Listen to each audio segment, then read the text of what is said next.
Hello, mindful mamas, and I just want to say a big hello to each and every one of you on this marvelous Monday. It's been a little while since I hopped in here and had a chat, but I've been feeling ready to talk a little bit about the way I view conflict. Now, I know with all of us being in lockdown and in very close proximity with one another and our children, conflict can be on the rise, and it can certainly be taking over our households at times. And I don't know about each and every one of you, but I kind of over the years have figured out that I don't really like conflict very much, and I tend to try to avoid it. Or, it kind of makes me want to help everybody feel okay again and just want to smooth things over and fix it, yeah? So we get this huge drive or urge within us to make the conflict go away, or that we don't want to confront somebody or create conflict even. But what I'm noticing, like my two little people are getting bigger now, and I've given them skills over the years to help them to learn how to manage and resolve their own conflicts. So for me, it's a lot easier to kind of just back off a bit and lean back and let them just figure it out for themselves. And I guess there's a time and a place when we do need to intervene and step in. But yes, conflict is absolutely normal, and of course it's going on in every single relationship. I don't think it would be a very normal relationship if conflict was not occurring. I guess what we need to figure out is whether it is toxic conflict or healthy conflict. And a lot of that comes down to how you choose to view it and manage it. So I guess for me, knowing that we are each and every one of us individual beings, and we have our own set of values and morals and beliefs, we come into relationships with our own perspectives, and we also have differing opinions and personality types. Conflict is definitely going to occur because we're not exactly the same as each other, and thankfully and rightfully so. It'd be a bit boring world if we were all the same. But I guess when conflict comes up, it's an opportunity for you to figure out and learn more about yourself, or to teach your children or other people in your relationship how you do or don't want to be treated, or what you will and won't tolerate, so to say. I just want to add that my opinion is that conflict actually teaches us a lot. It not only teaches us how to, I guess, relate to other people, it gives us an opportunity to practice our communication skills, and our skills of empathy and seeing other people's perspectives and point of views. We learn how to negotiate and to compromise, and this is so very important, of course, when we are adults and having to get along with other adults in our workplaces or our families and relationships. We can learn a lot more about how to respect ourselves, yes, first and foremost, but also other people in relationships too, by allowing them to have their own opinions and perspectives, and to be able to be seen and heard in that, and have a voice, yeah? And obviously it's going to teach, if you're taking these opportune moments when conflict arises in your family or within your children, to talk with them about it and help resolve the conflict, you're giving them conflict resolution skills too, which is only going to serve them for their entire life as well. So again, it comes back to those beautiful life skills that you're imparting in these opportune learning moments with children when conflict arises. But I want to just put out a beautiful, loving reminder that it all does start with you as the parent and the mindful mama. So if you're, I guess, trying to resolve conflicts in your home by using things like threats or blame or intimidation or yelling, smacking, and other means like that, of course your children, when they're trying to resolve their conflicts, will mirror you and do the exact same kinds of things.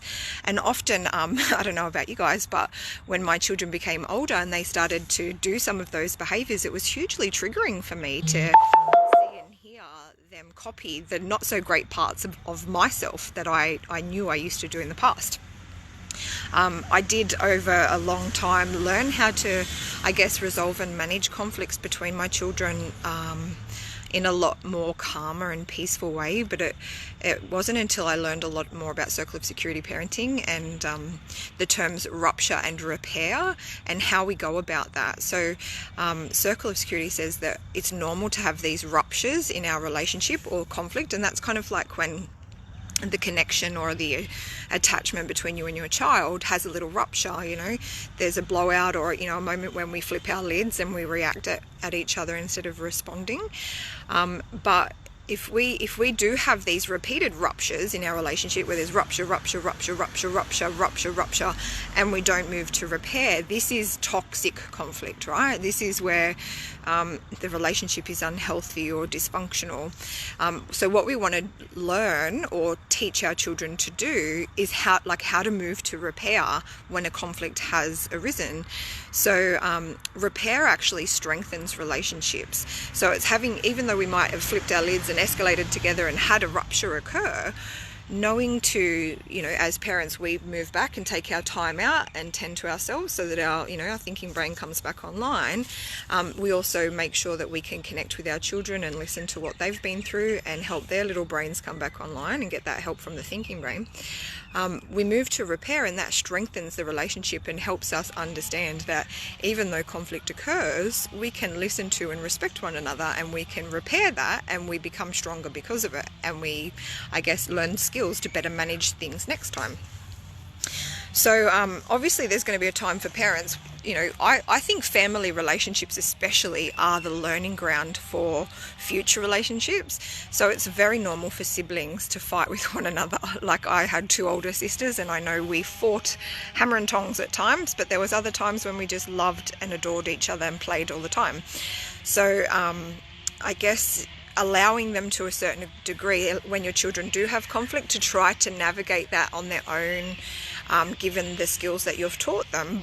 But know that there are take charge moments when you need to step up as a parent, and if it becomes a physical altercation and hitting or pushing or even disrespectful name calling and things are going on, then you're going to obviously need to step in and intervene and help manage that. So I guess there's a fine line and a difference between a child who's being assertive and communicating their needs in relationship or their idea in the conflict resolution in an assertive way without hurting other people.